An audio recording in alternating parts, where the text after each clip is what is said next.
IDBI ব্যাংকের চার্টে আছি এখন। তো দেখতে পাচ্ছি যে চার্টটা একটা আপ ট্রেন্ডে ছিল, অনেকটাই আপ ট্রেন্ডে ছিল 2022 থেকে অ্যারাউন্ড, এবং 2026-এ এটার হাই বানিয়েছিল মোটামুটি 26শে ফেব্রুয়ারি, 2026-এর ফেব্রুয়ারি, এবং তারপর থেকে শার্প ফলিং এসেছে এবং এখনও পর্যন্ত কন্টিনিউয়াস শার্প সেলিং চলছে এখানে।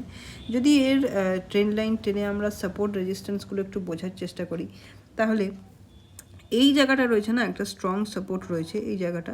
দেখো এইখানে কিন্তু এই লেভেলটাতে অনেকটা সময় কাটিয়েছে এবং এইখানের এই লেভেলটাতে বারবার টেস্ট হয়েছে। দেখো এই যে জায়গাটা আছে না, এখানটা বারবার টেস্ট হয়েছে এই লেভেলটা, বা এই যে 57 যে জোনটা, এটা একটা স্ট্রং সাপোর্ট। এই জন্য বলছি কেন কি এইখানে 3-4বার, হ্যাঁ, এবং মাল্টিপল টাইম এই ট্রেন্ড লাইনকে টাচ করে প্রাইস অ্যাকশন এই জায়গাটায় এসে, যেমন ধরো এইখানটায় এসে এই 57 লেভেলটাকে টাচ করে আবার নেমেছে, আবার এখানে এসে টাচ করে নামলো, তারপরে ব্রেকআউট দিল, ব্রেকআউট দিয়ে নিয়ে আবার টেস্ট হলো, এখানে আরেকবার টেস্ট হলো।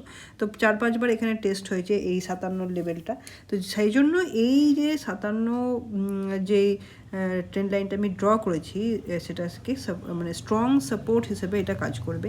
আজকের দিনে দাঁড়িয়ে এটা একটা ভালো র্যালি দেবার চেষ্টা করেছিল। এই দেখো এইখানে অনেকটা সময়, প্রায় 7-8 দিন এইখানটায় একদম সাইডওয়েজ হয়ে গিয়ে, এই জায়গাটা একদম সাইডওয়েজ হয়ে গিয়ে পর আজকে একটা ব্রেকআউট দেওয়ার চেষ্টা করেছিল, এই লেভেলটার ওপরে গিয়েছিল, কিন্তু ওপর থেকে একটা ভালো সেলিং এসেছে। আবার যেহেতু স্টকটা ডাউন ট্রেন্ডে রয়েছে এবং অনেক দিন আপ ট্রেন্ডে থাকার পর এটা কারেকশন নিচ্ছে, সেই জন্য যে কোনো ওপরের দিকে মুভ, 8 তারিখে যে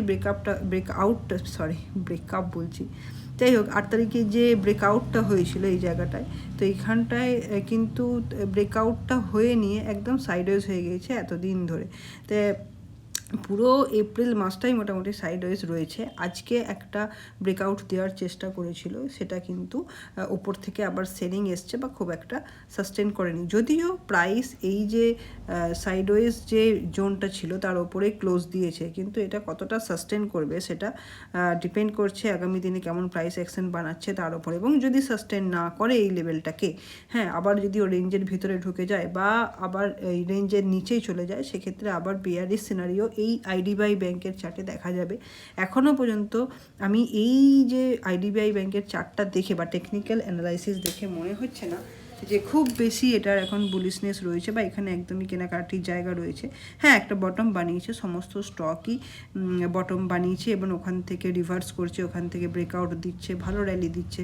অটো সেক্টর ভালো র্যালি দিচ্ছে, ফার্মা সেক্টর ভালো র্যালি দিয়েছে, মেটাল ভালো র্যালি দিয়েছে, এনার্জি সেক্টর, সব সেক্টরেই মোটামুটি দেখা যাচ্ছে যে বুম আসছে। ব্যাঙ্কিং সেক্টরাও এসেছে অবভিয়াসলি, কিছু কিছু ব্যাংক ভালো পারফর্ম করেছে, কিন্তু আইডিবিআই ব্যাংকের ক্ষেত্রে সেই পারফরমেন্সটা কিন্তু এখনও পর্যন্ত স্ট্রং জায়গায় দেখতে পাওয়া যাচ্ছে না। হ্যাঁ, ফেডারেল ব্যাংক ভালো পারফর্ম করেছে, তারপরে ইন্দাসইন্ড ব্যাংক ভালো পারফর্ম করেছে। সেই অন্য অন্য ব্যাঙ্কিংয়ের চার্ট স্টকগুলো দেখলে বা কম্পেয়ার করলে বোঝা যাবে সেই জায়গায় কিন্তু আইডিবিআই ব্যাংক কিন্তু অনেকটাই উইক, মানে কম্প্যারিজনে অনেকটাই উইক। তো এইখানে এই যে লেভেলটা রয়েছে না, 80-র যে লেভেলটা আজকে যেই লেভেলটাকে টাচ করেছিল, সেই লেভেলটাকে ব্রেক করে ওপরে সাস্টেন করলে পর, এবং এখানে যদি এভাবে প্রাইস অ্যাকশন বানিয়ে আবার ওঠার চেষ্টা করে, সেই ক্ষেত্রে একটা মানে বুলিশ জোন বা বুলিশ সিনারিও তৈরি হওয়ার সম্ভাবনা থাকছে, বা ওইখানে একটা ফ্রেশ বাইং আসতে পারে। এখন যেটা রয়েছে সেটা কিন্তু ফ্রেশ বাইংয়ের জায়গা বলা যাবে না।